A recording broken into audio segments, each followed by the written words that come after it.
করাতে গ্রাম শিমলতলা এটা। ঘরে জল? ঘরে তো আমার 7-8 জল, একদম চোখের উপরে ফুলের মতো বাসনপত্র লেপ তুষক এটা জলে বাসের। ঘর দরজা খুব নষ্ট হয়েছে, মানে বেড়া গুড়া এটা ভাঙা গেছে।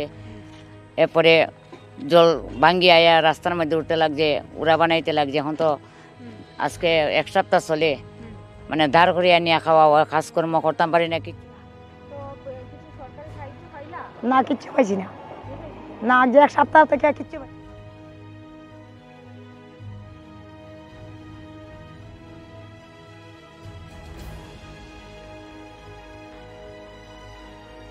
বান পৰিস্থিতিৰ দুৰ্দশাৰ যে এতিয়াও অন্ত নাই। এয়া হৈছে শিলচৰ কৰাতি গ্ৰাম বা শিমুলতলা অঞ্চল।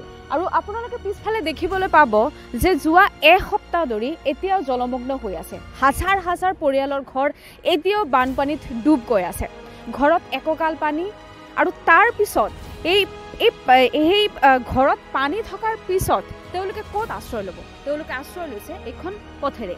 এইখন এয়া হৈছে শিমুলতলা কৰাতি গ্ৰাম এয়া অঞ্চল, য'ত আপোনালোকে দুয়োফালে দেখিবলৈ পাব টেম্পৰাৰী ঘৰ বনোৱা হৈছে। টেম্পৰাৰী ঘৰ বনাই তেওঁলোকে ইয়াত আশ্ৰয় লৈছে, কাৰণ ইমান বানপানী হৈছে, ঘৰতো বানপানী সোমাইছে, অহা যোৱাৰ কোনো ব্যৱস্থা নাই। ক'ত আশ্ৰয় ল'ব?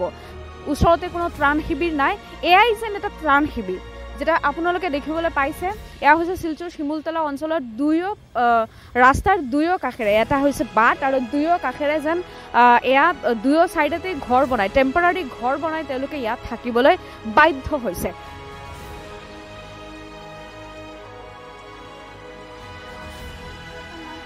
শিমুলতলা কৰাতি গ্রাম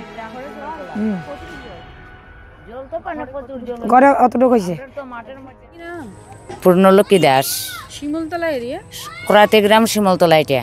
ঘরে জল? ঘরে তো আমার 7-8 জল, একদম চোখের উপরে ফুলের মতো বাসনপত্র লেপ তুষক এটা জলে বাসের।